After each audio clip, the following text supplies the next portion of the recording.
Hey everybody, I hope you guys are enjoying your Valentine's Day and that you are enjoying all the treats that you got and all the different toys. But let's talk about our memory work that we learned this week.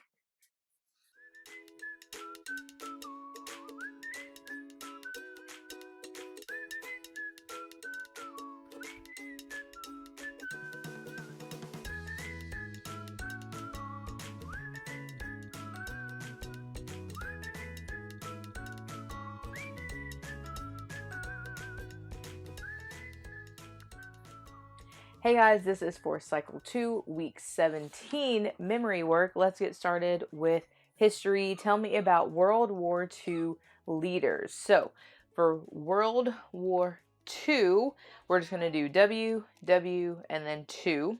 And then for Axis leaders, we're going to do a big X. Axis leaders were. Then last week we learned about Hitler of Germany, and so we're going to do that same sign, which is taking these two fingers, putting it right here under your nose like a mustache. So we have Hitler of Germany. Then you're going to do a big T for Tojo of Japan. Then for Mussolini of Italy, we're going to do an M's with both hands. So you're going to do 3 fingers up on both sides, thumbs, 3 fingers down. And then we're going to move it up and down. Mussolini of Italy. Then again, World War II. Then for Allied leaders, we're going to take our hands and interlock our fingers. Allied leaders were. Then we're going to do Churchill of England. So C for Churchill. And then bring your hand down over your other hand for England. So Churchill of England. Then we have Roosevelt, Eisenhower, and MacArthur. So for Roosevelt, you're going to take these 2 fingers, cross them. Roosevelt. E for Eisenhower, and then another M for MacArthur. So that's 3 fingers, thumb, 3 fingers down. So Roosevelt, Eisenhower, and MacArthur of the United States. So just salute for that one. And then Stalin of the USSR, you're just going to make a mustache with your hands, and then you're just going to move your arms up and down. All right, so let's do that all together. Here we go. World War II. Axis leaders were Hitler of Germany, Tojo of Japan, and Mussolini of Italy. World War II. Allied leaders were Churchill of England, Roosevelt, Eisenhower, and MacArthur of the United States, and Stalin of the USSR. All right, so that was history. Then for Latin this week, we went over our future tense. So our future tense is bo, bis, bit, bimis, bitis, bunt, bo, bis, bit, bimis, bitis, bunt, first conjugation, future tense, future tense. All right, so with that, the bow is like a bow tie or like a bow in your hair. Bis is like a biscuit. Bit is like you took a big bite of an apple. Then we have bimis for our mustache, bitis like our kiss, and bunt like a bunt cake. All right, so with this, we stomped our feet, we squatted, we whispered, and we clapped so that we could help remember all of our different, or so that we could help remember our conjugation endings. Then for English this week, we learned about a noun. A noun names a person, place, thing, activity, or idea. So for this one, we're going to do a noun names a person. So for person, we're just going to wave because we're people. Person. Then for place, we're just going to put our hands like this, like the top of a house, the roof of a house. So this is place. Thing, we're going to put our hand out because usually you can hold things or touch things. So thing. Activity, we ran in place. And then idea, we tapped our head. So we have a noun names a person, place, thing, activity, or idea. All right, so that was English.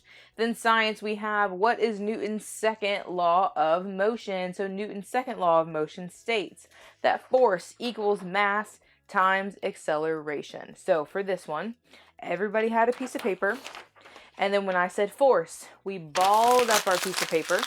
So this is force times mass. We're just going to hold it out. Or force equals mass times acceleration. And we just threw our balls of paper all throughout the room.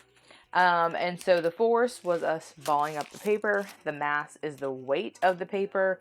And the acceleration was throwing the paper across the room. All right, then for math, we learned the area of a square. So we continue our tune that we learned last week for the area of a rectangle. But this week for the area of a square, it goes the area of a square equals length of its side squared. All right, so going back to last week, we have the area of a rectangle. So we're just going to put them together. The area of a rectangle equals length times width. The area of a square equals length of its side squared. All right, so, and then we're just going to continue that on as we're learning the area of different shapes. Then for geography this week, we learned Central European countries. So we found the Netherlands, Belgium, Luxembourg, Germany, and Switzerland. And these were kind of hard for us to find, especially Luxembourg. It was the longest name, but it was the tiniest country for us to find. But we used our erasers and we were able to find each of them. For timeline this week, we started off with Napoleon, crowned emperor of France. So for this, we have Napoleon, which is 2 fingers. Put your thumb and then bring those down. Napoleon, crowned emperor. And then for France, we're just going to do our fancy F, and we're just going to swipe it like that. So Napoleon, crowned emperor of France. Then our next one is liberation of South America. So for that one, we're going to do the sign for free. So it's making 2 F's with both hands, cross, bring them out. So liberation of. Then for South America, you're going to make a fist with your thumb in the front, have it here, bring it down. So liberation of South America. All right. Then we have the War of 1812, and this one was easy.